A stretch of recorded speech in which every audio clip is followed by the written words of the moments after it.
What's the funniest way someone tried to flex on you? This guy at Starbucks tried to impress me by loudly ordering the most expensive drink possible. Then his card got declined 3 times. I was just trying to grab a quick coffee before my shift at the hospital when this dude in a wrinkled designer knockoff shirt cut in front of me in line. He looked me up and down, taking in my scrubs and tired face, then smirked like he'd already won some competition I didn't know we were having. The barista, this sweet girl named Maya, asked what he wanted. Instead of just ordering, this guy launches into this whole performance. Yeah, I'll take a venti pike place with an extra shot, add vanilla sweet cream cold foam, extra hot with oat milk, and throw in some of that fancy vanilla syrup. Actually, make it 2 shots. Money's no object when you're closing deals like I do. He said this loud enough for the entire coffee shop to hear, then turned to me with this cocky grin. I'm in real estate, he announced like I'd asked. Just closed $1 million property this morning. This coffee's probably worth more than most people make in a day, but hey, you gotta treat yourself, right? I just nodded politely because I had exactly 12 minutes to get my coffee and get to work. Maya rang up his order and said, "That'll be $8.47. He pulled out this flashy gold credit card with such dramatic flair that he nearly dropped it. "Put it on the black card," he said, winking at me. "This baby has no limit." Maya swiped it and waited. Then her face got that awkward expression baristas get when something's wrong.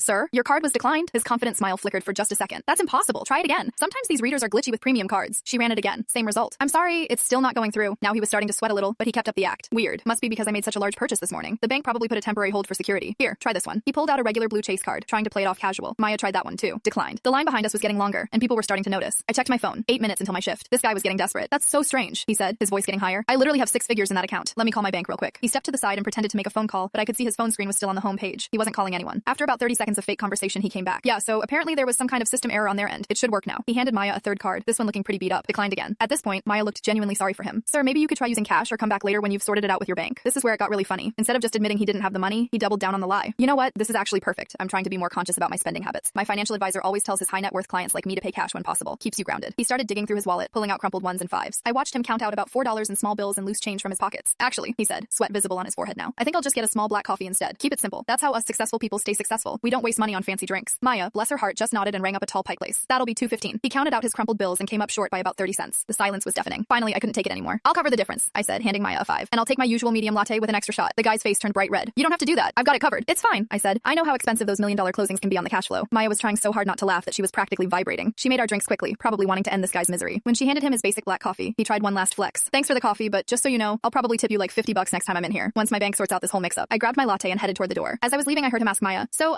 do you happen to know if that girl in the scrubs is single? She seems pretty cool." Maya's response made my whole day. "Oh, her? That's Dr. Lisa. She's one of the trauma surgeons at the hospital. I think her coffee budget alone is probably more than most people's rent." I don't know if he ever came back to that Starbucks, but I still laugh thinking about his black card getting declined on an $8 coffee while he tried to impress a doctor who makes more in a day than his fake real estate deals.